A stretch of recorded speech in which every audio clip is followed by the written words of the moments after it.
Alors, bonsoir messieurs, dames, on va commencer. Merci d'être venus. Désolé pour le petit quiproquo au niveau de la communication. C'est vrai qu'on n'a pas mis à jour le site, donc l'entrée était de 5 €. Elle sera de 5 € maintenant, donc ça fait 2 semaines que c'est mis en place désormais, puisqu'il faut qu'on paye les lieux.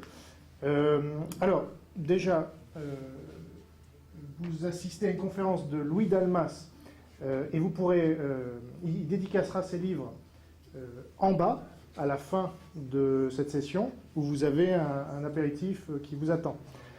Donc, le sujet de ce soir, c'est comment trouver de l'argent et supprimer la dette. Donc, on reste dans le thème de l'argent. Alors, je vais présenter rapidement Louis Dalmas, et puis je lui laisserai la parole pour 3/4 d'heure, 1 heure de conférence, suite à quoi vous pourrez lui poser les questions en venant à côté du micro.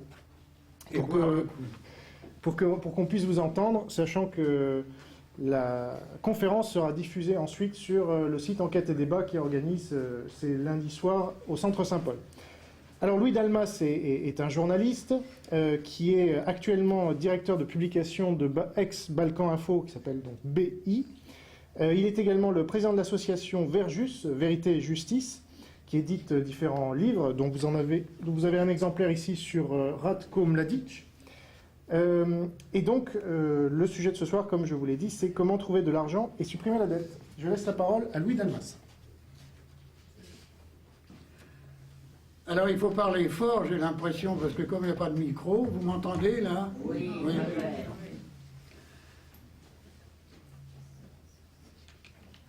Asseyez-vous.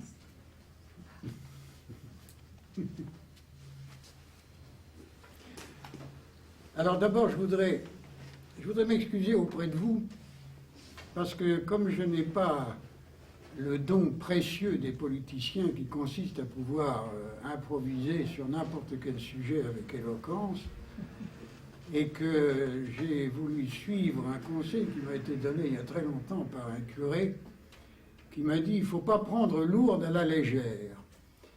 Alors, comme c'est un sujet sérieux, j'ai préféré l'écrire et je vais vous infliger une lecture au lieu de prendre la parole en improvisant. Alors, si nous pouvions jeter le regard d'un extraterrestre sur notre civilisation occidentale, nous verrions émerger 2 poussées expansionnistes, entre guillemets, qui semblent refléter le duel séculaire entre la matière et l'esprit. Bien sûr, il s'agit d'un schéma qui simplifie grossièrement la réalité, mais il a le mérite de clarifier un peu le nouveau désordre mondial. La matière est représentée par l'économie et tout ce qui s'y rattache, l'esprit par la religion et tout ce qui en dépend. Les deux sont bien entendu imbriqués l'un dans l'autre. L'économie se gère d'après des doctrines, et la religion s'incarne dans des structures tangibles. Mais les 2 espaces existent, et dans chacun d'eux, un élément joue aujourd'hui un rôle moteur. Dans le domaine de l'économie, celui de la matière, la force dominante est l'Amérique impérialiste. Dans le domaine de la religion, celui de l'esprit, la force dominante est l'islam totalitaire. Ce qui est nouveau dans notre histoire, c'est le pouvoir de nuisance des 2 parties et le fait que ce pouvoir se donne d'une part pour vocation de régir la planète, d'autre part a recours à la violence pour s'imposer.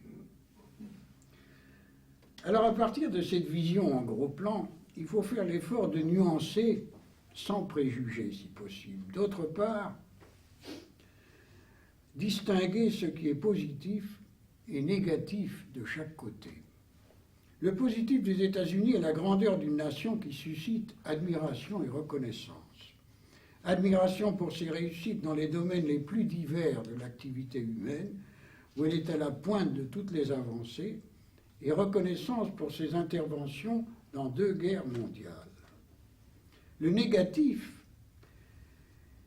est la politique d'hégémonie de ses dirigeants, inspirée par une morale de pacotille et un évangélisme de démocratie qui cherche à asservir le monde à ses seuls intérêts par tous les moyens, même les plus cyniques et les plus dangereux. Le positif islamique et sa morale de justice sociale, de combat contre la corruption, d'entraide et de solidarité avec les défavorisés. Le négatif et son dogme de déterminisme absolu de la volonté divine qui induit à la notion de fatalité, la fusion du spirituel et du temporel dans la conception de l'État religieux, d'élimination des infidèles, de guerre sainte comme expression du devoir individuel, de lois intangibles aux sanctions disproportionnées, la charia, et de réduction de la femme à l'état de bibelot masculin.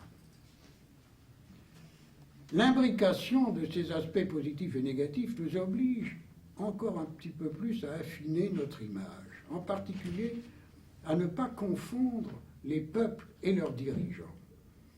Il est évident que la majorité des Américains ne sont pas des rapaces capitalistes et que la majorité des musulmans ne sont pas des terroristes. Dénoncer globalement un ensemble de populations ou une masse de fidèles est une généralisation inacceptable qui porte en elle les fléaux du racisme et de la guerre et qui est aussi stupide que les slogans nauséabonds du genre « les Allemands sont des robots disciplinés, les Arabes sont fainéants, les Juifs sont radins, les Polonais sont alcooliques et les politiciens sont tous pourris ». Les généralisations et les amalgames sont une parodie de pensée et une dégradation de la raison, et les gouvernés n'ont pas à être culpabilisés pour les crimes de leurs gouvernants. Je voudrais que cette sorte de petit préambule serve de guide dans notre analyse de la crise qui frappe notre Occident. Il nous conduit à laisser de côté, dans cet exposé, l'envahisseur spirituel musulman qui joue surtout le rôle d'endoctrineur des révoltés et qui n'est donc pas une cause majeure de la crise, pour nous attacher à la première force, la force matérielle de l'hégémonie impérialiste des États-Unis. C'est elle qui est en grande partie responsable de nos difficultés actuelles. C'est elle qui a imposé à l'Occident le système économique néolibéral fondé sur une liberté de marché qui a enfanté un dévastateur cancer financier. Pour comprendre le mécanisme du système, il faut rappeler quelques éléments d'histoire. L'argent, à côté du sexe, est un des principaux ressorts de l'activité humaine. Et dans notre système capitaliste occidental, il acquiert une stature proprement divine. Le dieu argent est l'idole désormais unique de notre société. Or, à travers l'histoire, ce dieu a changé de visage à travers l'instrument qui le représente, c'est-à-dire la monnaie. Il est important d'évoquer l'évolution de la monnaie car elle est au cœur de la crise actuelle. La monnaie, facteur de tous les échanges, était au départ matérialisée par un métal précieux, l'or ou l'argent. Peu à peu, s'est développé un formidable processus de déréalisation. La monnaie s'est détachée de son fondement matériel. Elle a pris la forme de pièces ou de billets, représentant une certaine quantité du métal précieux, en l'occurrence l'or. Puis, ces pièces et ces billets se sont progressivement détachés de leur base physique pour devenir du papier, dont la valeur n'était plus assurée par la possession concrète de l'or, et la mutation a franchi une étape importante le 22 juillet 1944 avec les accords de Bretton Woods qui ont généralisé l'usage de cette monnaie déréalisée appelée monnaie fiduciaire. À Bretton Woods, les États-Unis ont fait annuler l'étalonnement de la monnaie sur l'or et ont imposé l'indexation sur le dollar. Mais l'évolution ne s'est pas achevée avec cette décision. À leur tour, les supports tangibles, pièces et billets, ont disparu pour faire place à des écritures comptables. Les chèques, les comptes en banque, les cartes de crédit, etc., c'est ce qu'on appelle la monnaie scripturale, qui représente aujourd'hui 90% de la monnaie circulant dans le monde. On comprend l'importance de cette évolution. La plus grande partie de la monnaie n'est plus de l'argent réel que vous avez dans votre poche. Elle est une idée ou une image de l'argent que vous avez dans votre tête. Vous ne possédez plus un bien, vous ne possédez qu'une promesse, celle de transformer l'image en réalité. Et tout le monde sait qu'une promesse n'a de valeur que par la confiance qu'on a en elle. Si la confiance disparaît, l'édifice imaginaire s'écroule. Et c'est l'introduction de ce facteur confiance qui est le talon d'Achille du système. Mais pourquoi la confiance disparaîtrait-elle? Parce que la transformation de l'argent en monnaie virtuelle a engendré un monde de manipulateurs de la virtualité. Le monde d'une nouvelle féodalité, celle des seigneurs de la finance, celle des banques.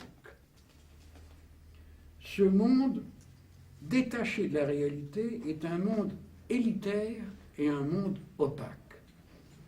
Henry Ford, le célèbre industriel automobile que vous connaissez tous, a dit un jour, je cite, « Si la population comprenait le système bancaire, je crois qu'il y aurait une révolution avant demain matin. » Fermez les guillemets. Il disait vrai, car dans le monde virtuel, non seulement tout se déroule dans le secret des initiés, mais tout devient possible pour ceux qui savent le manipuler. Ceux-là sont aujourd'hui les maîtres de notre Occident. Ils constituent le nouveau pouvoir mondial, le pouvoir des banques. Ce pouvoir comprend la domination sur la société, l'assujettissement des politiciens, la garantie de privilèges exorbitants, les spéculations hasardeuses et les escroqueries. Comment se manifeste ce pouvoir? L'assujettissement des politiciens ne repose pas seulement sur la vénalité de certains d'entre eux. L'empereur Charles Quint disait avec mépris « Un homme politique incorruptible est seulement un tout petit peu plus cher que les autres ». Il avait raison en partie, mais en partie seulement, car là encore, il ne faut pas généraliser. En fait, la pression des banques est beaucoup plus subtile que la corruption directe. Elle s'exerce sur les carrières, la présence dans les médias et les décisions gouvernementales. Un petit rappel historique va nous montrer à quel point cette pression est efficace. Le 23 décembre 1923, le Congrès des États-Unis a donné à la Fed, FED, la Banque centrale américaine, le droit de fabriquer de la monnaie.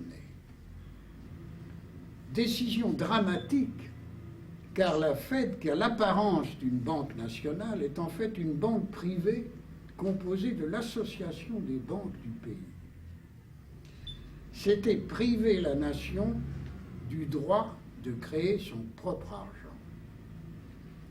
Le président de l'époque, Woodrow Wilson, de nombreux sénateurs et l'ancien secrétaire du Trésor Salmon P. Chase ont gardé toute leur vie le remords d'avoir laissé passer cette loi. Salmon Chase lui-même a écrit, je cite, « Ma contribution au passage de la loi sur les banques nationales fut la plus grande erreur financière de ma vie. Cette loi a établi un monopole qui affecte chaque intérêt du pays.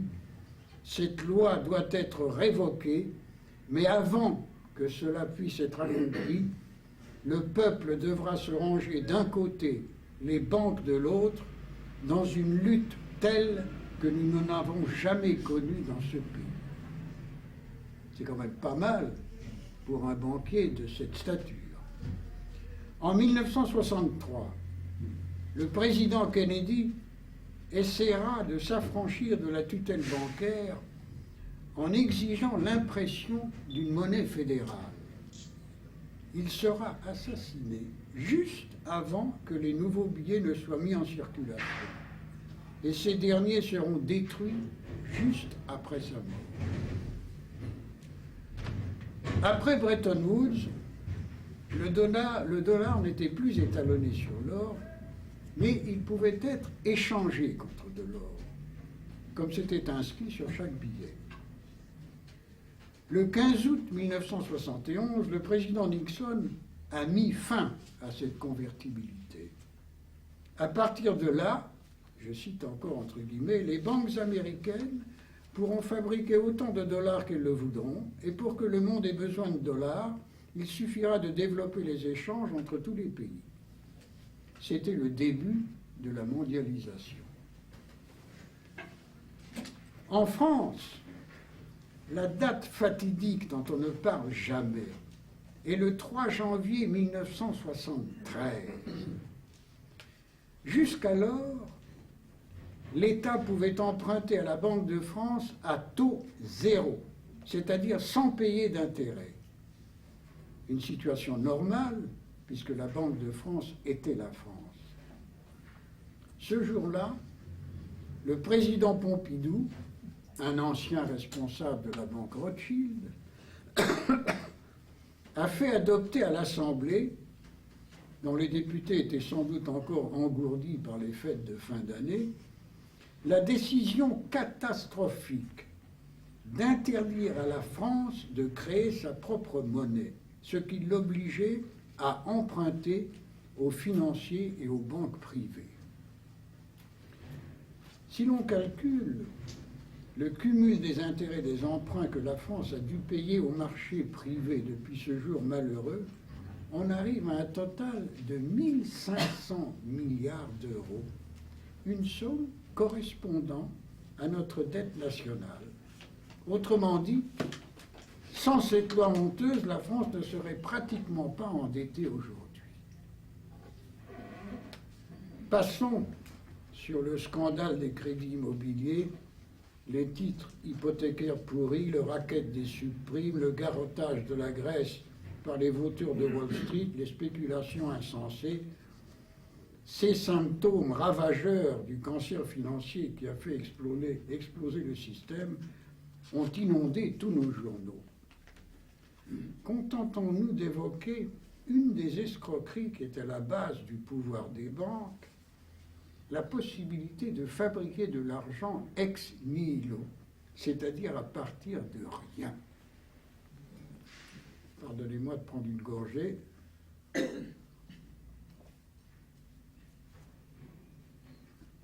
Le mécanisme est simple.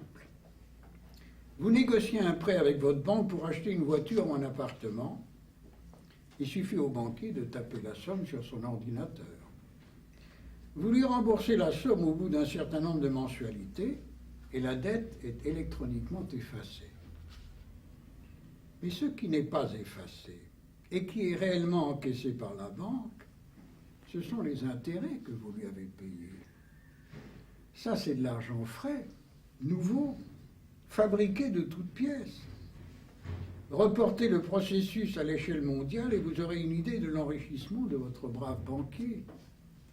Maurice Allais, prix Nobel d'économie, de sciences économiques en 1988, disait crûment, ouvrez les guillemets, par essence, la création monétaire ex nihilo que pratiquent les banques est semblable, je n'hésite pas à le dire pour que les gens comprennent bien ce qui est en jeu ici, à la fabrication de monnaie par des faux monnayeurs si justement réprimés par la loi. Concrètement, elle aboutit au même résultat, la seule différence est que ceux qui en profitent sont différents. Fermez les guillemets, je vous rappelle que c'est Maurice Allais, prix Nobel de sciences économiques. Notre tableau du pouvoir des banques serait incomplet sans un mot sur les moyens dont dispose ce pouvoir. Ils sont ahurissants.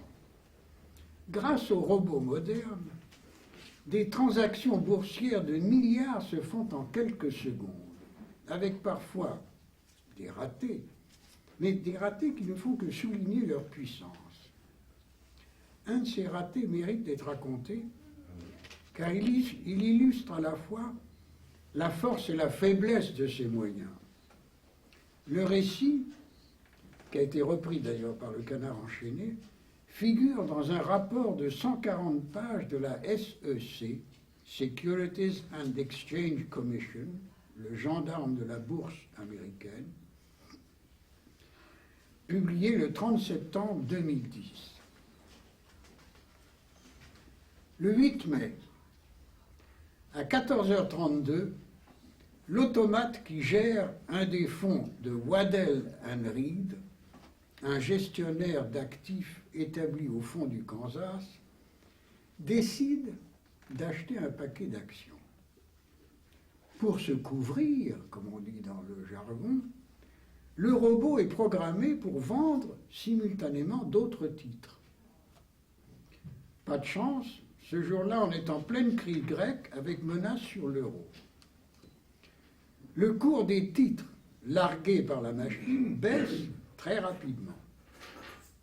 Flairant la bonne affaire, des centaines d'autres robots américains se mettent à acheter en quelques dixièmes de seconde les valeurs bradées. Mais quelques microsecondes plus tard, les mêmes robots constatent que les cours continuent à chuter. Affolés, ils revendent pour colmater leurs pertes, pour réduire leurs pertes. En 14 secondes, note le rapport, les titres ont changé 27 000 fois de main.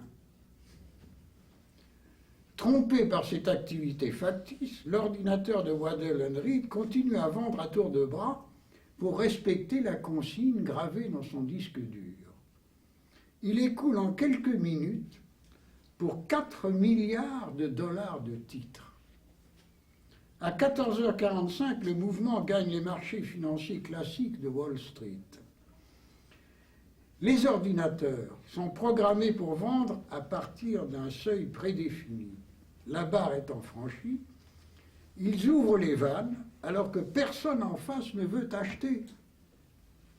La contagion gagne et les machines bradent massivement. Des dizaines de titres sont touchés, certains perdent 60% de leur valeur. En un quart d'heure, près de 2 milliards d'actions sont échangées dans un chaos complet. L'indice de la bourse de New York s'effondre de 10%. C'est une histoire vraie. Peu après 15 heures, les humains finissent par reprendre le contrôle de leur machine. À 16 heures, après la fermeture de la bourse, les autorités et les opérateurs décident, d'un commun accord, d'annuler toutes les transactions passées entre 14h40 et 15h. Alors, 2 leçons sont à tirer de cette édifiante histoire. D'abord, que dans le monde virtuel, une technologie redoutable permet de réaliser des fortunes ou de semer la ruine en quelques fractions de secondes. Ensuite, ça c'est important, que les maîtres de la bulle financière peuvent, à leur gré, s'ils sont d'accord, annuler les transactions qui les gênent en risquant de leur faire perdre de l'argent. Les banques et leurs affidés jouissent de droits divins avec des moyens infernaux de les appliquer. Alors, dans ce monde de la fiction criminelle, la haute finance domine la politique de 3 façons. D'abord par la stratégie impériale des États-Unis. Le candidat républicain aux prochaines élections présidentielles américaines, qui est en tête des sondages pour son parti, Mitt Romney, vient de déclarer en toute simplicité, après beaucoup d'autres, l'Amérique doit diriger le monde. C'est clair. Cette stratégie impériale est fondée sur un système de capitalisme sauvage, d'anarchie libérale, dont les deux principes sont ce qui est bon pour les États-Unis est bon pour la planète, et pour imposer ce concept, faire la paix si on peut, faire la guerre si on doit. Voilà, les deux principes, c'est simple. Cette stratégie se traduit par l'élimination de toute résistance nationale par tous les moyens. Cela comprend, par ordre croissant de violence, la pression diplomatique, les campagnes de diabolisation, les sanctions internationales, l'espionnage humanitaire, l'infiltration subversive, le financement des oppositions et l'agression militaire. C'est ainsi qu'on a démantelé la Yougoslavie, ravagé l'Irak, semé le chaos en Afghanistan, annexé la Côte d'Ivoire et détruit la Libye. C'est ainsi que sont maintenus en tutelle, par les fictions de l'Alliance atlantique et de l'Union européenne, les États de notre continent. C'est ainsi que sont menacés l'Ukraine, la Biélorussie, la Syrie, l'Iran, le Venezuela, la Bolivie, l'Équateur, et tous les États dont les chefs manifesteraient des velléités d'indépendance, à l'exception, évidemment, des deux trop gros pour être avalés, la Russie et la Chine. Tous les moyens que je viens d'énumérer ont été ou sont employés pour discréditer et venir à bout des indociles. Les armes utilisées sont certaines ONG, les organisations non gouvernementales à but soi-disant charitable, les innombrables organismes et instituts prétendument destinés à répandre la démocratie, et en fin de compte, l'écraseur militaire qui s'appelle OTAN, OTAN, Organisation tyrannique d'anéantissement des nations. Les moindres réticences sont rongées de l'intérieur par la déstabilisation avant d'être volatilisées par des bombardements. Cette stratégie impériale, pour pouvoir se développer en toute impunité, a besoin de l'appui du public.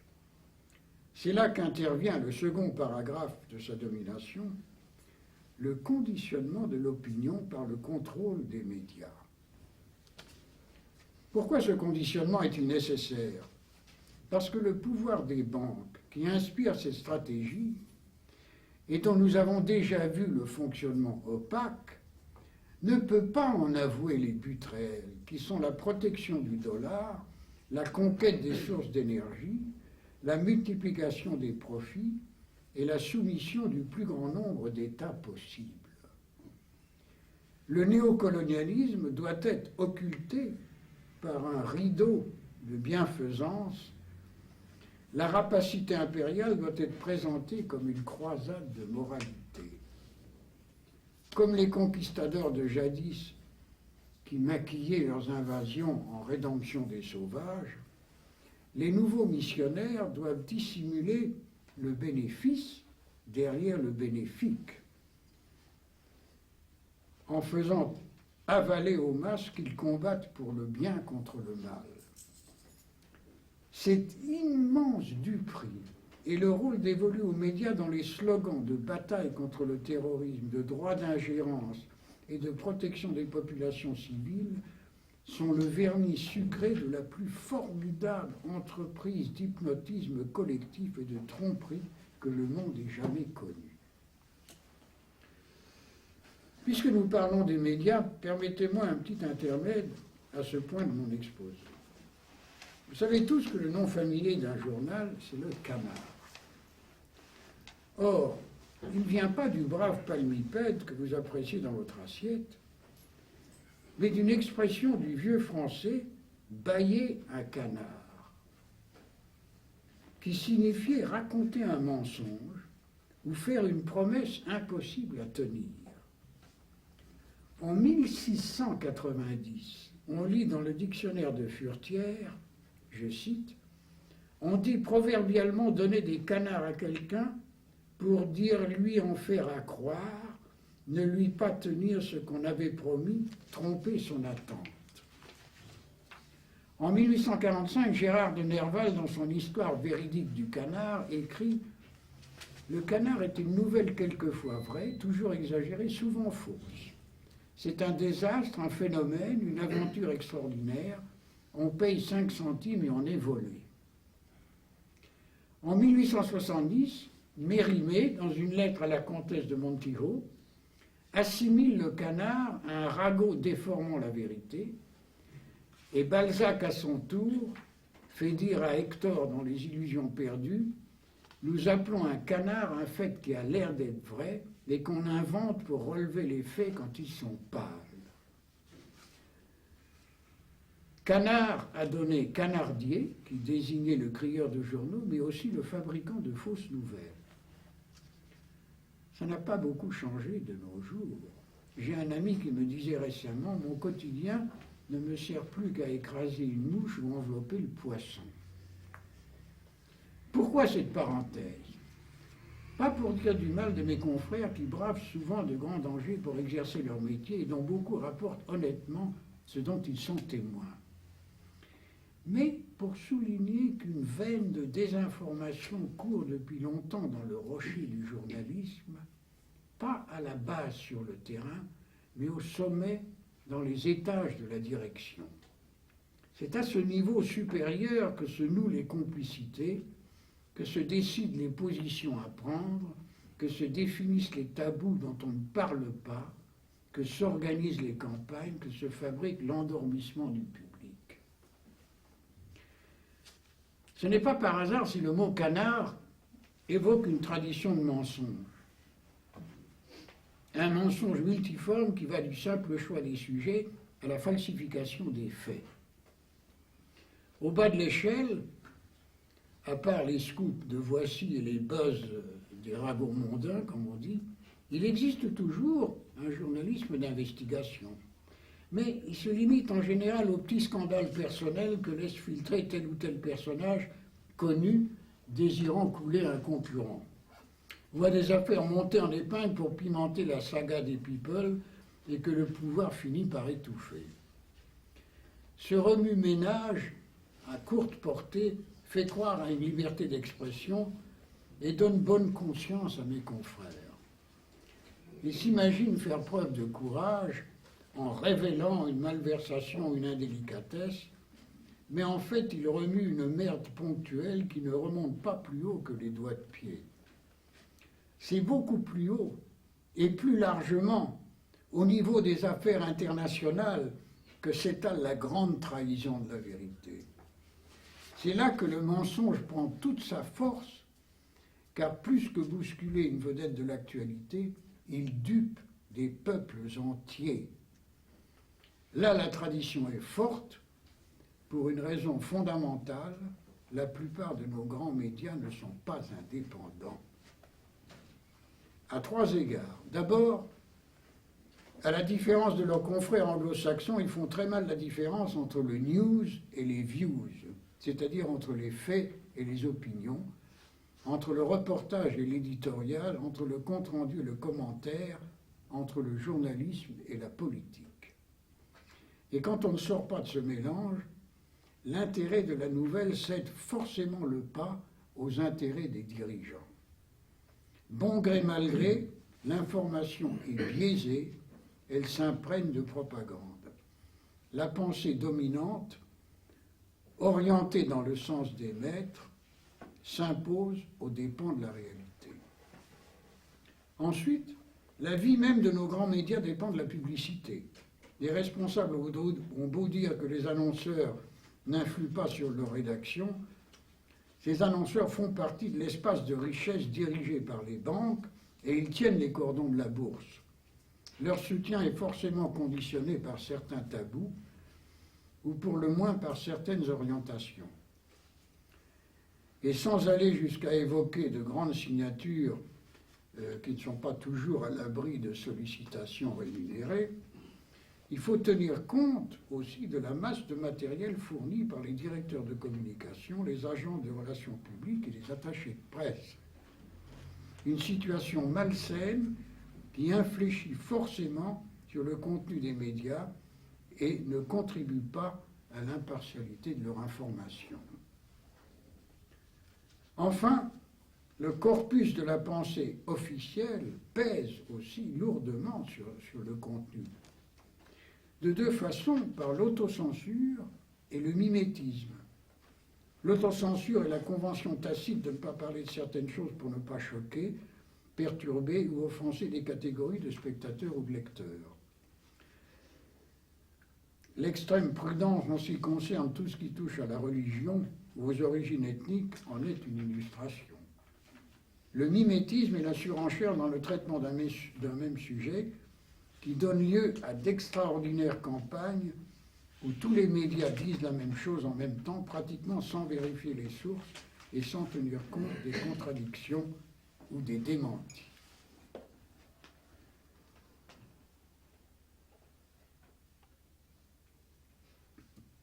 La combinaison de ces deux éléments de la pensée unique, autocensure et mimétisme, a conduit à une déformation extraordinaire d'événements et de faits au cours des dernières années.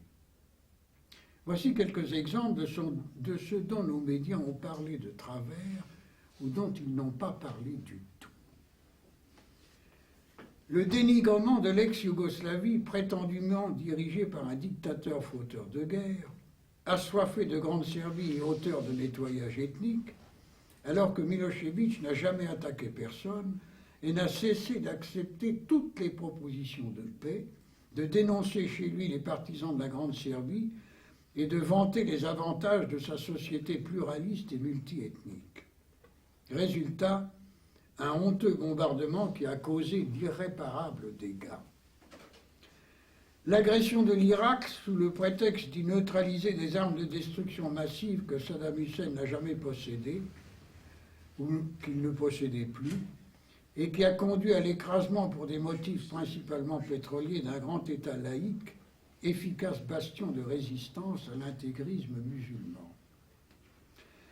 L'utilisation dans les guerres impériales de bombes à fragmentation ou de munitions à l'uranium appauvri, qui ont fait des milliers de victimes civiles et pollué des régions entières pour des décennies, sinon des siècles. La reconnaissance du plus puissant centre de crime organisé d'Europe par la création d'un État mafieux au Kosovo, dont les dirigeants actuels ont été directement ou indirectement impliqués dans un atroce trafic d'organes humains.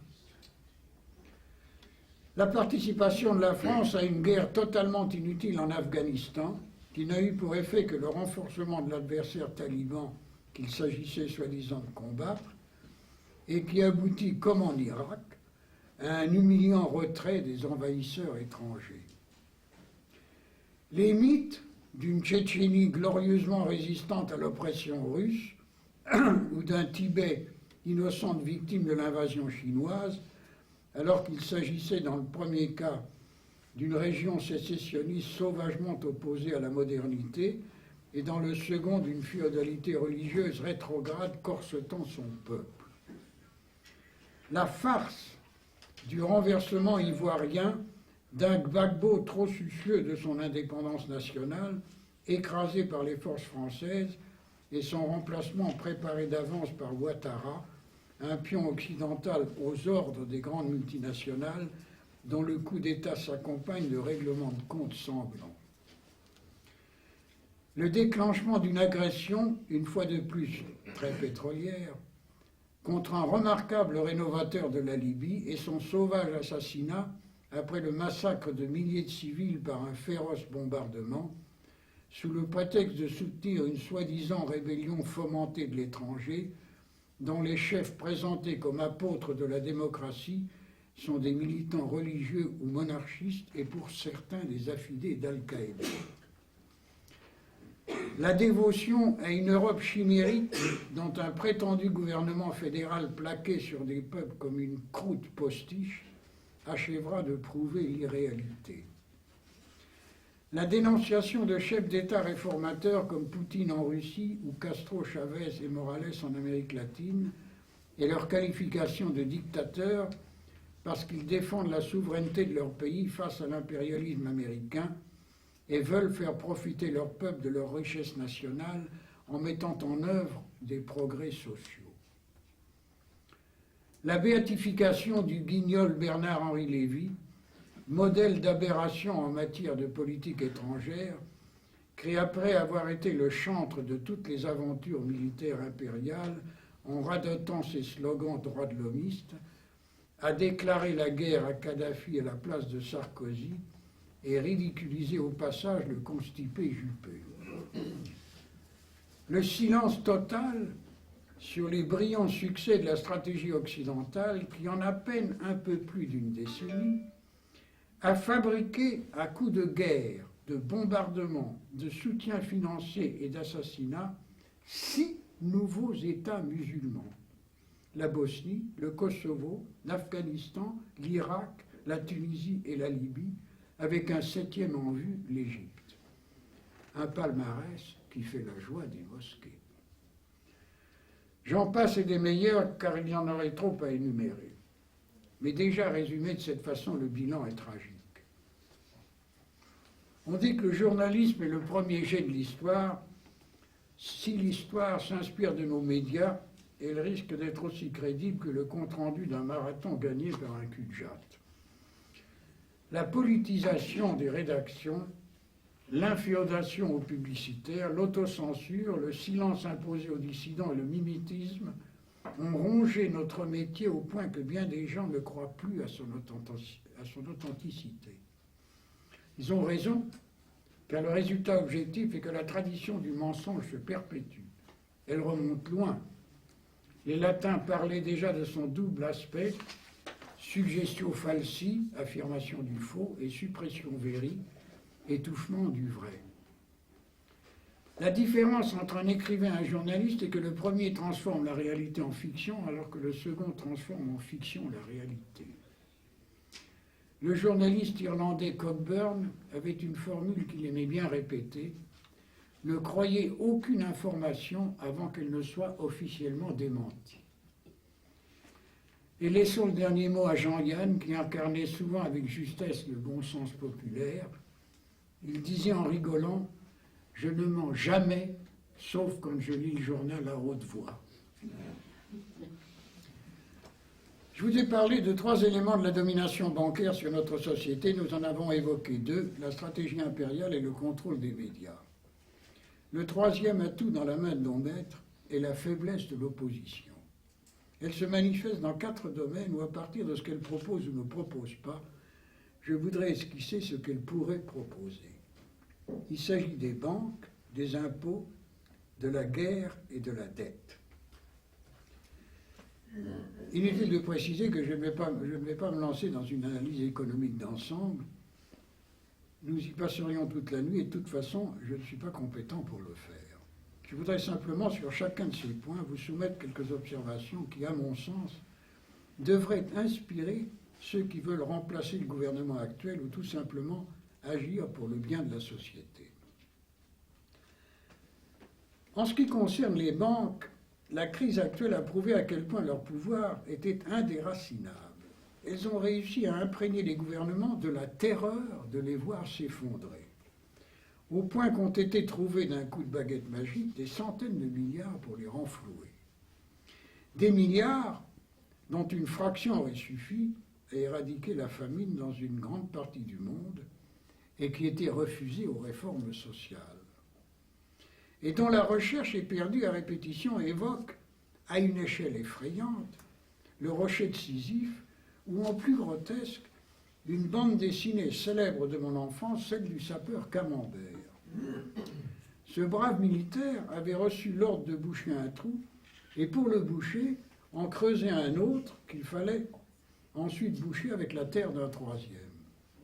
Et ainsi de suite.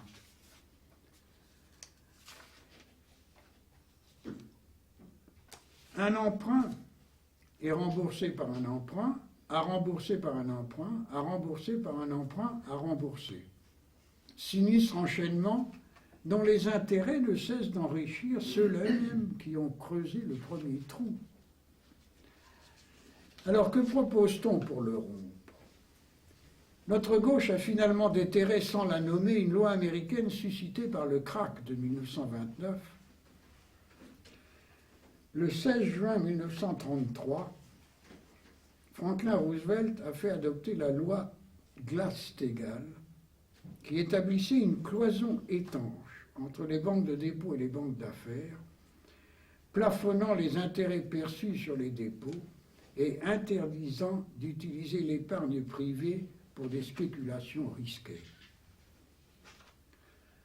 Les principes de cette régulation ont été peu à peu érodés à partir de 1980 sous la pression des banques, pour être finalement abrogés en 1999 par la loi Gramm-Leach-Bliley. Une partie de notre gauche s'en réclame, sans la nommer, mais au vu des trahisons passées de la social-démocratie, on peut se demander si ses représentants, arrivés au pouvoir, auront le courage de les appliquer. En admettant qu'ils le fassent, ce ne serait qu'un premier pas. Le vrai problème est qu'aujourd'hui, les banques contrôlent les États et qu'il faut casser ce pouvoir en redonnant aux États le contrôle des banques. Cela passe par des mesures beaucoup plus globales qu'une régulation inspirée de la loi Glass-Steagall. Cela passe par la réappropriation nationale de tout ce qui a été renfloué, c'est-à-dire carrément des nationalisations, ou le droit rendu à la Banque de France de battre monnaie et de prêter sans intérêt. Lloyd George disait, je cite, « On peut tout faire par petits pas mesurés, mais il faut parfois avoir le courage de faire un grand saut. Un abîme ne se franchit pas en 2 petits bonds. » Le moment est venu pour la gauche d'entreprendre une offensive sérieuse, ou tout au moins de la revendiquer d'une seule voix, même si l'attaque consiste à violer quelques accords au lieu de chercher désespérément à accorder les violons. Avec la reprise en main des banques, s'impose une chasse féroce aux dépenses et une totale refonte de la fiscalité. Les Cassandres de la crise se lamentent sur le tarissement des liquidités, l'assèchement des crédits, les défauts de paiement, la banqueroute des États. En fait, ils entretiennent au profit du pouvoir bancaire le plus énorme mensonge du siècle. L'argent, il y en a, par centaines de milliards. Il faut simplement le prendre où il est. D'abord, en réduisant son gaspillage.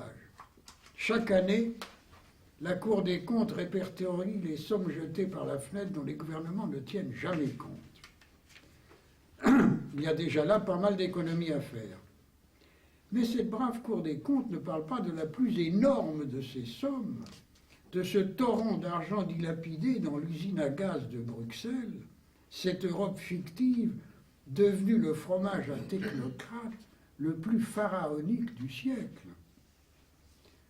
Ne parlons pas de la masse de fonctionnaires, de la nuée de bureaucrates, de l'armée de traducteurs, grassement rémunérés aux frais des contribuables, ou des contributions imposées aux États pour entretenir l'illusion continentale.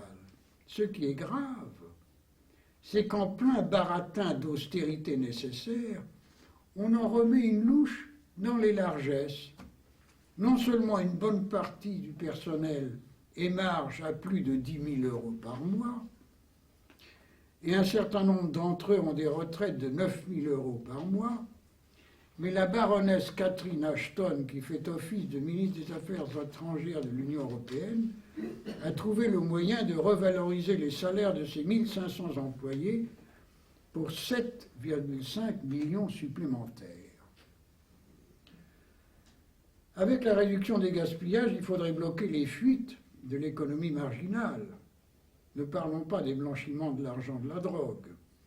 Un rapport de l'Office des Nations Unies contre la drogue et le crime, ONU-OC, vient d'en établir le montant à environ 1600 milliards de dollars pour 2009, soit 2,7% du PIB mondial, produit intérieur brut.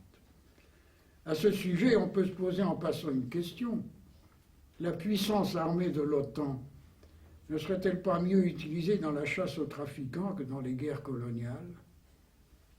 N'attendez pas la réponse et continuons. Parlons plutôt des fraudes.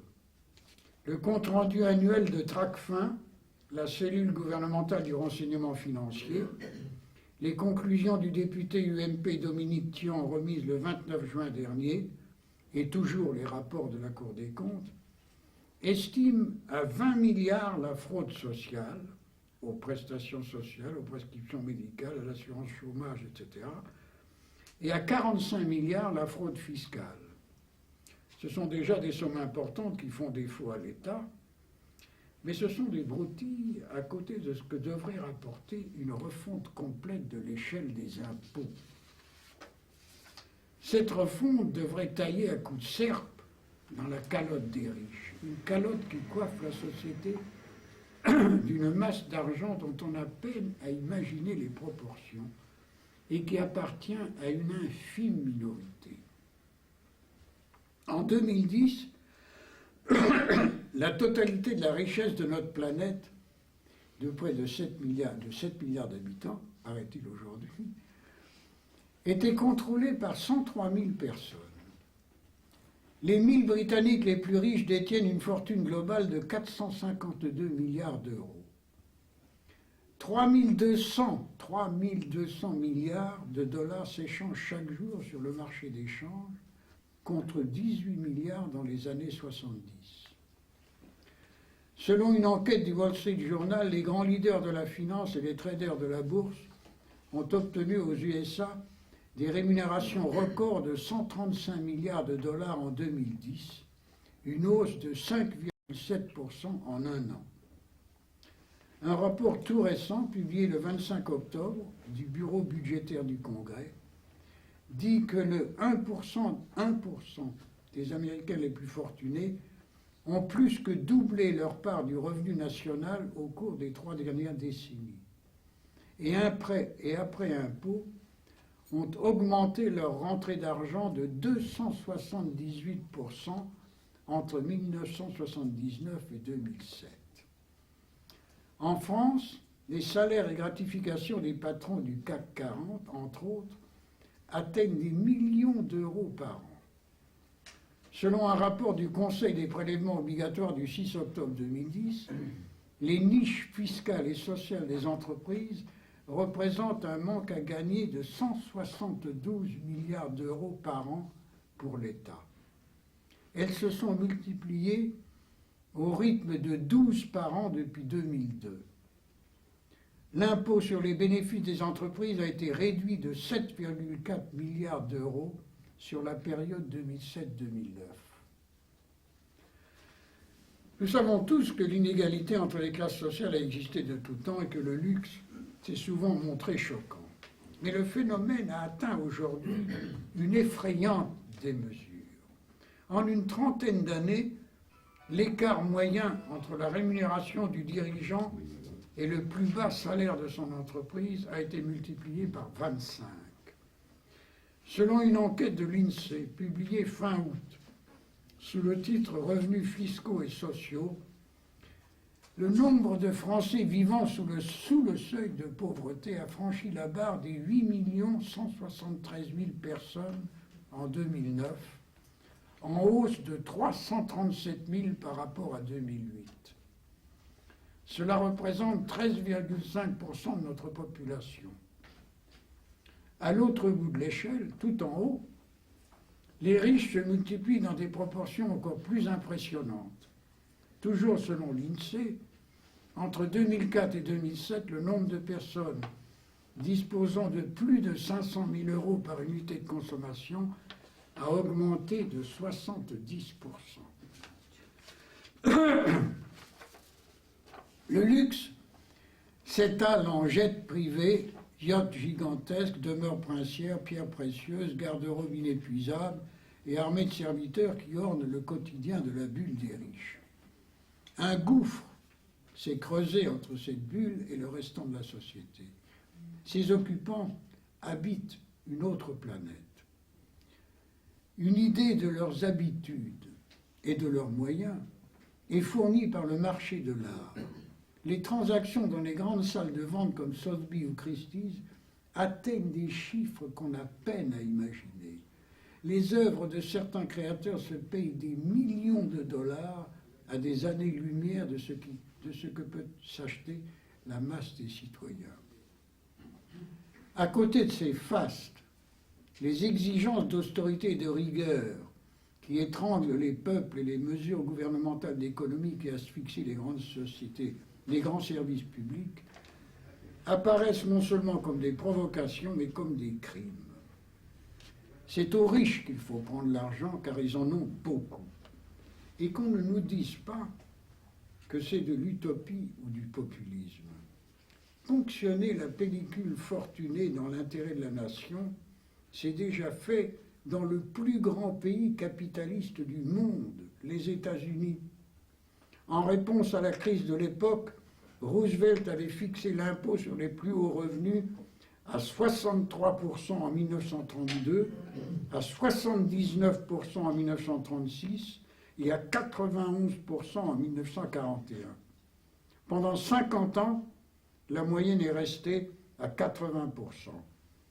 On est loin du bouclier fiscal de Sarkozy, des cadeaux à ses amis du Fouquet's et de la grotesque taxe de 3% proposée par le gouvernement.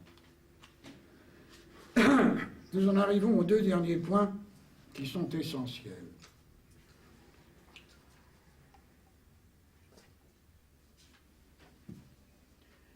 Le premier me laisse à la fois stupéfait et indigné.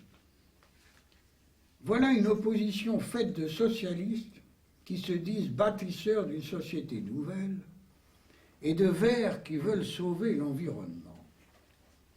Or, pas un parti, pas un leader, pas un programme, pas un interviewé ne parle de ce qui est la destruction même de tout ce qu'ils prétendent défendre, la ruine de leurs idéaux, le contraire de leurs buts les plus chers. Pas un mot sur le fléau qui décime les peuples et saccage la nature, le fléau qui devrait les émouvoir au cœur même de leurs convictions, qui devrait attiser leur colère. Ce silence ahurissant mesure la débâcle de cette opposition. Elle ne trouve rien à redire à ce qui devrait l'enflammer avant tout autre objectif. Je veux parler de la guerre. Non seulement cette opposition ne s'oppose pas aux guerres de l'OTAN, aux conquêtes impériales, au néocolonialisme pétrolier et au ravage des bombardements, mais beaucoup de ses membres les ont soutenus. Ils ont applaudi la honteuse agression de la Yougoslavie, le ravage de l'Irak et de l'Afghanistan. Ils se sont vautrés dans les éloges à Sarkozy pour sa criminelle aventure en Libye. Ce faisant, ils ne font pas que trahir leur propre raison d'être et fouler aux pieds l'essence même de l'écologie. Ils passent à côté d'une des sources les plus criantes de l'endettement international. Leur appui ou leur ignorance de la guerre est non seulement un forfait moral, c'est une faute politique et économique majeure qui prouve à la fois leur incompétence et leur lâcheté. Car la guerre coûte cher, très cher. Elle engloutit les forces et les budgets. Voici quelques chiffres que je dois à mon confrère Jean-Louis Isambert et que nous avons publiés dans le dernier numéro de notre journal BI. Pour ne parler que de la Libye, le groupe de contact, entre guillemets, qui comprenait tous les États participant à la campagne criminelle de l'OTAN, a fait état en mai 2011 de la création d'un fonds spécial pour aider financièrement les putschistes. Dès le début, les sommes virées aux rebelles par les Occidentaux et plusieurs pays arabes sont importantes. En juillet 2011, le financement des putschistes s'est encore renforcé. Qatar, près de 500 millions d'euros. Italie, 400 millions. France, 205 millions. Koweït, 180 millions. Turquie, 70 millions. Ces sommes s'ajoutent à celles déjà versées. Début août 2011, l'aide financière peut être globalement estimée à plusieurs milliards d'euros. Selon François Heisbourg, conseiller spécial de la Fondation pour la recherche stratégique, le coût de l'intervention militaire française peut être estimé à au moins 1,4 million d'euros par jour. Récemment, les annonces officielles ont confirmé que le coût des opérations s'élevait à un minimum de 300 millions d'euros, non compris les livraisons d'armes aux putschistes, non compris le soutien financier direct décidé par l'Élysée, non compris l'engagement de troupes au sol au travers de conseillers militaires et de commandos opérant en civil ou en tenue camouflée. Et tout le monde sait que les annonces officielles sont souvent très en deçà de la réalité. Et il n'y a pas que la Libye. En 2009, le coût des opérations militaires extérieures, OPEX, ça s'appelle, se montait déjà par la France à 870 millions d'euros. Une somme à peu près équivalente, 867 millions d'euros, a été engagée l'année suivante pour les mêmes OPEX, dont 387 millions d'euros pour l'Afghanistan. Pour 2011, le budget prévoyait une enveloppe de 630 millions d'euros pour les OPEX. Mais à elle seule, l'occupation de l'Afghanistan mobilise plus de 470 millions, auxquels il faut ajouter les interventions en Côte d'Ivoire et en Libye. Les sommes engagées par la France pour la guerre sont croissantes. De 2003 à 2011, en 8 années, les dotations de la loi de finances initiale, LFI ça s'appelle, au titre des OPEX, sont passées de 24 à 630 millions d'euros, tandis que leur surcoût, en raison de l'importance de l'engagement dans des opérations militaires extérieures, explosait à 630 millions et à vraisemblablement plus d'1 milliard d'euros pour l'année 2011. Voilà des ressources dilapidées qui contribueraient à la solution de la crise. Au lieu d'anémier les services publics, la santé, l'enseignement ou la recherche, par une politique de réduction de dépenses à courte vue, ou de carrément saigner le peuple comme en Grèce, les États concernés n'ont qu'à mettre un terme à leurs engagements militaires. Ils retrouveront beaucoup d'argent gaspillé à semer la misère et la mort. Enfin, dernière solution aux problèmes actuels, le traitement de la dette. John Adams disait déjà au XIXe siècle, il y a 2 manières de conquérir et asservir une nation. L'une est par l'épée, l'autre est par la dette. À l'aune de cette observation, la France est en voie d'être vassalisée. Sarkozy a longtemps été le caniche de Bush, en préférant le Pentagone américain à l'hexagone français. Aujourd'hui, il est celui de Merkel avant de couiner à la porte des Chinois. Nous sommes réduits à l'état de colonie par le poids de ce que nous avons à rembourser.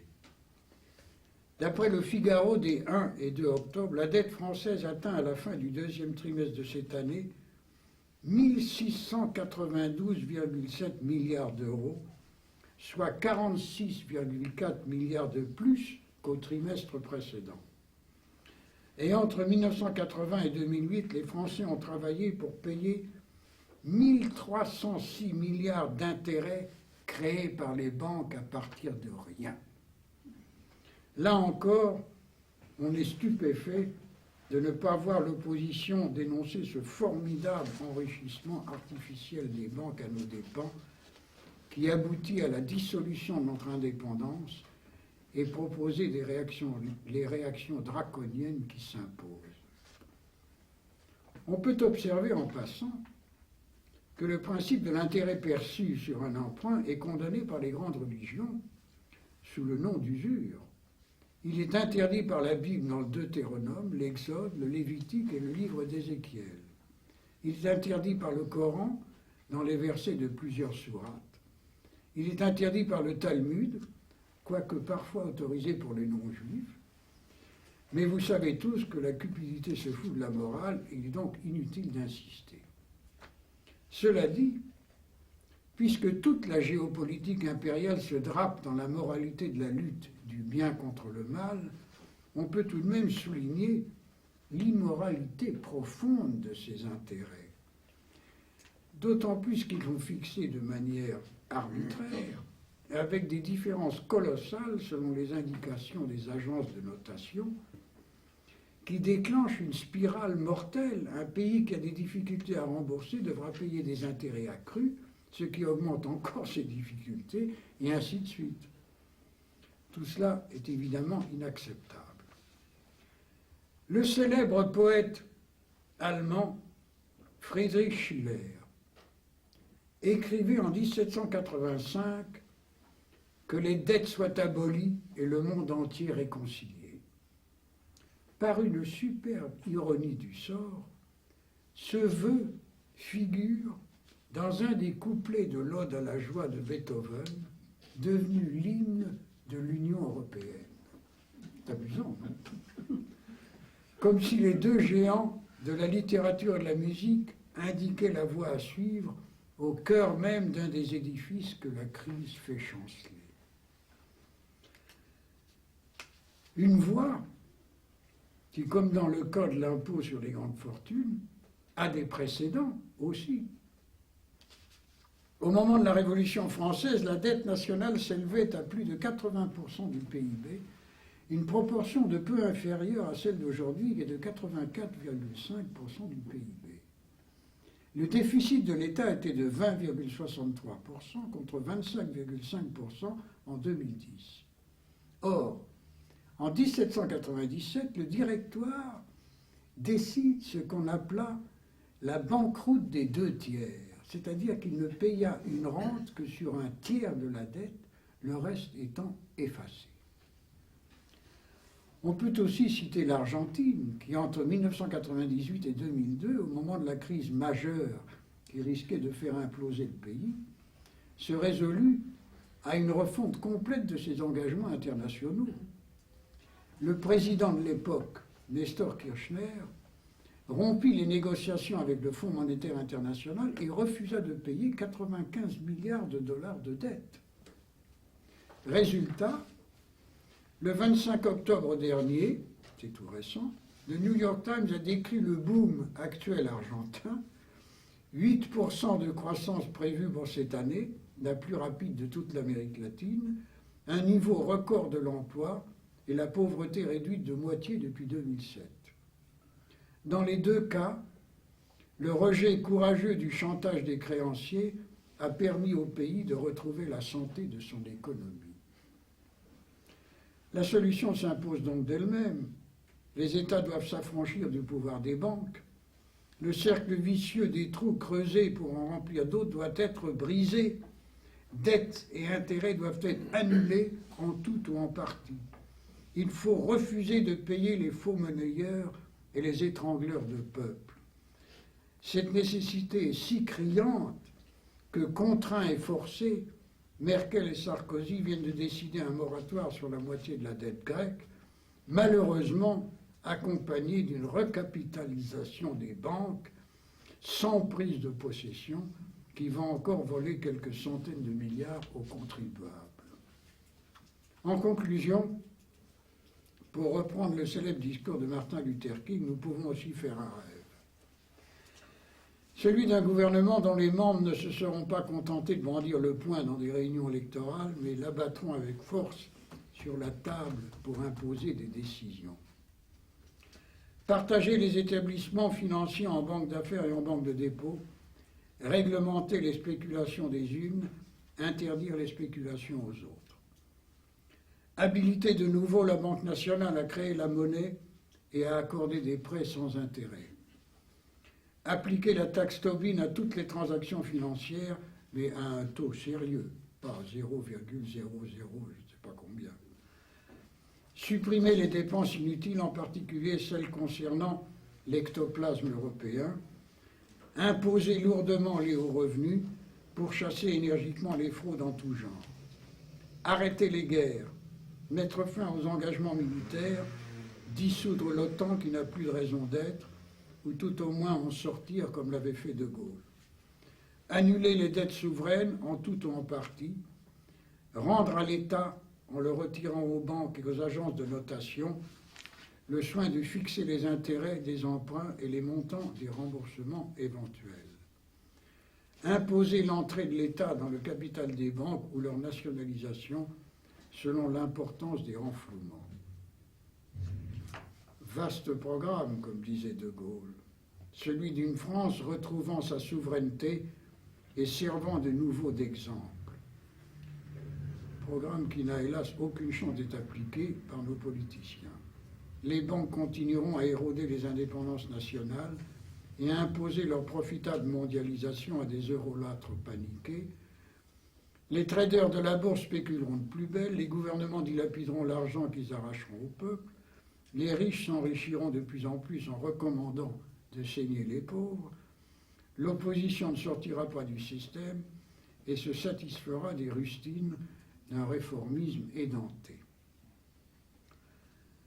Pourtant, ce sombre tableau n'est pas dépourvu d'une lueur d'espoir.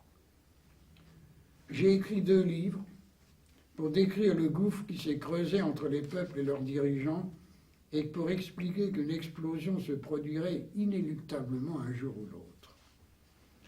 On assiste aux prémices de cette explosion. Les émeutes de la faim éclatent dans le tiers-monde. Les printemps arabes sont infiltrés par des récupérateurs à la fois occidentaux et islamiques, mais ils ont sonné le tocsin d'un soulèvement spontané.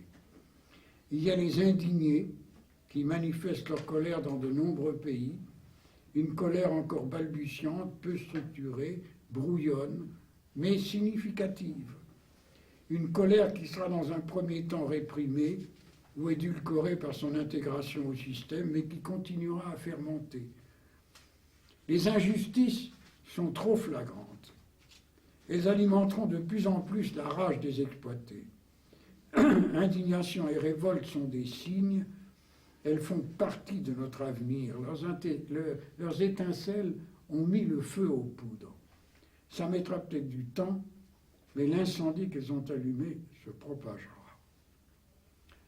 Pour finir, et pour vous détendre un peu après ce très long exposé, je vous propose un petit sourire à propos de Sarkozy. Vous pouvez étaler votre érudition dans les dîners en ville en le définissant ainsi. Un glossolalique atteint de TOC, pratiquant la xylologie dans la crématistique à coups de zeugme et d'aporie. Bon, vous l'avez peut-être pas compris, mais je traduis grâce au Larousse. Ça veut dire un malade mental usant d'un vocabulaire inventé, atteint de troubles obsessionnels compulsifs, TOC, pratiquant la langue de bois dans la recherche de richesse à coups d'accidents de style et de contradictions. Les mots sont exacts, vous pouvez les vérifier dans le dictionnaire. Nous resterons fidèles à une pensée de Lao Tse. Le courage d'une goutte d'eau, c'est qu'elle ose tomber dans le désert. Merci.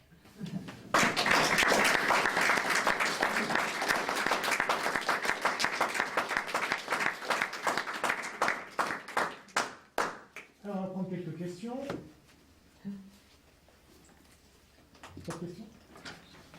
Bon, moi, la première est toujours plus difficile à poser, donc je vais te poser la première. Louis, tu es un fin connaisseur de la politique internationale. Comment expliques-tu qu'aux États-Unis, tu as cité Mitt Romney, alors il y a un autre candidat au truc républicain, c'est Ron Paul. Qui est aussi conclu, d'ailleurs. Alors, comment expliques-tu que le seul candidat qui veuille abolir la Fed, dont tu as parlé aussi, soit aussi le candidat le plus libéral, Ron Paul ? Il a ses opinions. Ouais. Est-ce que c'est compatible ? Mais il n'a pas beaucoup de chance de réussir parce qu'il n'est pas très. Il n'a pas une grande. Il n'a pas une grande popularité, Ron Paul. Je connais son nom, je connais un peu ses opinions, dont certaines ne sont pas idiotes d'ailleurs. C'est vrai. Il est certainement moins réactionnaire que Romney ou que l'autre s'appelle, je ne sais plus comment, Perry, je crois, non ? Rick Perry. Oui, Perry. Et qui, eux, sont vraiment des républicains pur jus. Ils sont tous ce qu'il y a de plus réactionnaires. Et Ron Paul, il y a des choses justes, mais je crois qu'il n'a pas beaucoup d'écho. Il y en a un autre, d'ailleurs, qui est un personnage tout à fait curieux, qui s'appelle Lyndon LaRouche, et qui, lui, il a un journal en France qui est dirigé par quelqu'un qui, s'il trouve ses 500 signatures, veut aussi se présenter à la candidature, ça s'appelle Cheminade. Et dans ce journal, on trouve des choses qui sont extrêmement intéressantes d'ailleurs. Et ce Lyndon LaRouche est un personnage d'abord extrêmement cultivé et qui dit des choses intéressantes, comme quoi il faut, comme je disais tout à l'heure, il ne faut jamais généraliser dans ces histoires-là. Il y a des gens qui sont intelligents, il y a des gens qui sont... Mais malheureusement, la majorité apparemment fait plutôt confiance à une bande de crétins. Merci. Est-ce qu'il y a une autre question pour Louis? Non? Alors, je vais en poser une autre, parce que j'en avais une autre. Mais tout le monde en a marre. On va poser une question aussi. Tu as parlé très justement de la prédation des États-Unis en politique internationale.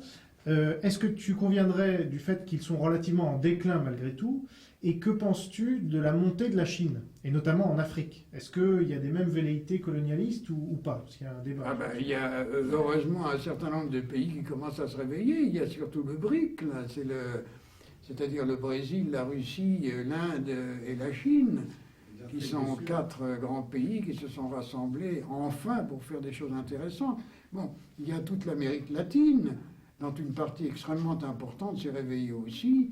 Il y a le Venezuela, il y a la Bolivie, l'Équateur, il y a plusieurs pays, même d'ailleurs dans une certaine mesure le Brésil et l'Argentine, même le Chili, qui ont commencé à prendre de l'importance. Ce qui fait que la domination américaine est certainement... Bon, on ne peut pas dire qu'elle est moins totale, elle est toujours aussi importante parce qu'elle est quand même appuyée sur un instrument militaire qui est d'une puissance colossale, qui vient de le démontrer encore une fois de plus, malheureusement. Mais ils sont obligés de retirer leurs troupes d'Irak. Ils sont en train de faire un mouvement de ces troupes pour les réassembler dans le Golfe, de façon à préparer la guerre contre l'Iran, c'est-à-dire qu'ils retirent des troupes de l'Irak pour refaire des installations en Arabie Saoudite, au Bahreïn, dans les Émirats arabes, au Qatar, tout ça pour recréer une force importante dans cette partie du monde. Bon, ils font la même chose dans le Pacifique pour contrer la Chine, où il y a aussi tout un mouvement de concentration de troupes très importante et de manœuvres avec le Japon et la Corée du Sud, de manière... Bon, ça, ce sont 2 blocs, en quelque sorte, un dans le Proche-Orient et un en Asie, mais il y a aussi depuis des années comment ça s'appelle, l'encerclement de la Russie par toute une série de bases qui sont installées sur toutes les frontières de la Russie. Bon, je crois que tu as raison de dire qu'il y a une diminution du pouvoir, mais comme toutes les bêtes blessées, elle va se défendre encore plus violemment. Et ils sont en train de faire tout leur possible pour essayer quand même d'appuyer leur pouvoir et de le conserver. Ça, ils ne vont pas changer d'avis là-dessus, surtout pas les républicains. Et la deuxième partie de la question, c'était est-ce que la Chine, tu la vois comme une puissance coloniale à terme, vu qu'ils commencent déjà à envahir l'Afrique, par des moyens économiques pour l'instant? La Chine n'est pas une puissance coloniale militaire, en ce temps qu'elle n'a jamais envahi un pays étranger, mais elle s'infiltre partout, dans tout le Proche-Orient. Moi, quand j'avais été en Indochine, déjà il y a 40 ans, enfin, ou 50 ans, les commerces étaient tous aux mains des Chinois, absolument tous. Ils étaient infiltrés partout. Et ça, c'est vrai pour toute l'Asie du Sud-Est. Et ça commence à être vrai pour l'Afrique. Ça, c'est vrai, parce que, même en Afghanistan d'ailleurs, parce que les Chinois font quelque chose que les industries occidentales ne peuvent pas faire. Ils amènent un package complet. C'est-à-dire qu'au lieu que ce soit, comme sur les marchés privés, les industries sont séparées, sont spécialisées. Il y en a un qui fabrique des armes, l'autre qui fabrique des routes, l'autre qui fabrique des chemins de fer, l'autre qui fabrique du matériel, etc. Mais les Chinois, avec leur système nationalisés sont capables de proposer un package complet comprenant toute une série de choses différentes. C'est-à-dire que quand ils arrivent en Afghanistan, ils construisent la mine dont ils ont besoin pour la matière première qu'ils recherchaient, ils construisent la route pour y arriver, ils construisent la ville qui doit abriter les gens, ils construisent le chemin de fer, ils construisent tout. Et ils proposent tout ça dans le même paquet. Alors qu'en Occident, on peut faire que c'est la concurrence et qui se fait séparément. Oui, mais donc ils sont extrêmement puissants. Sans création d'emploi. Où? Sans création d'emploi dans le pays. Ah oui.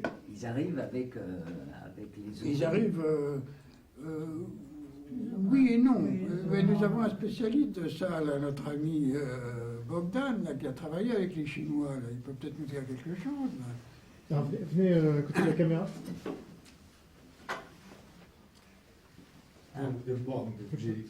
Oui.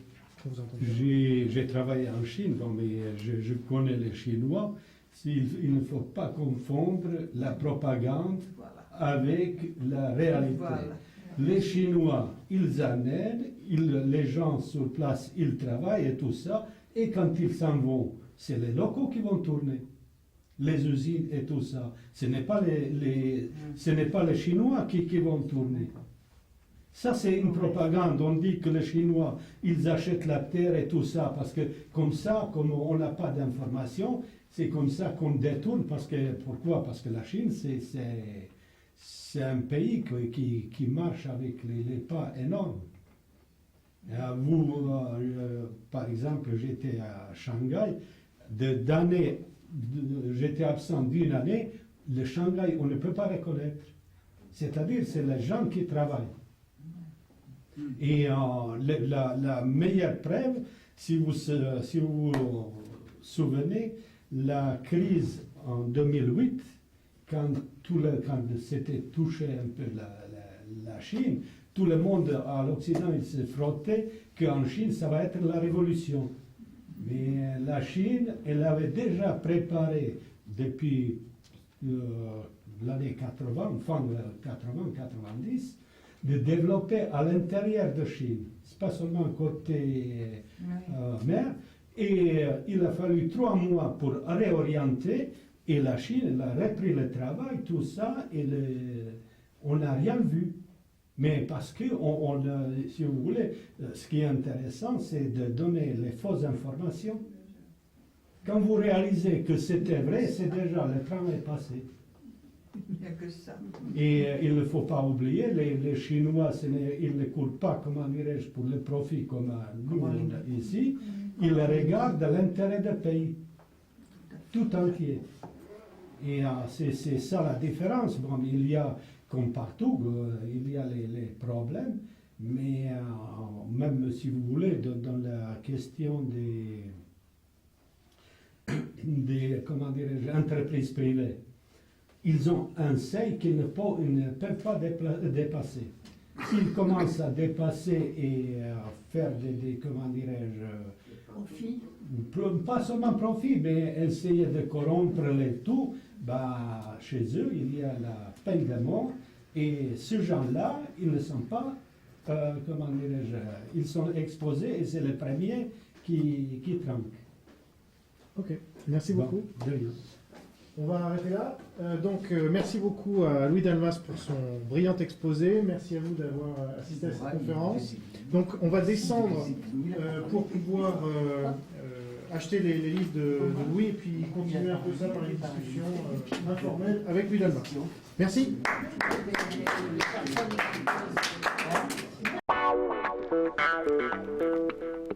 Thank you.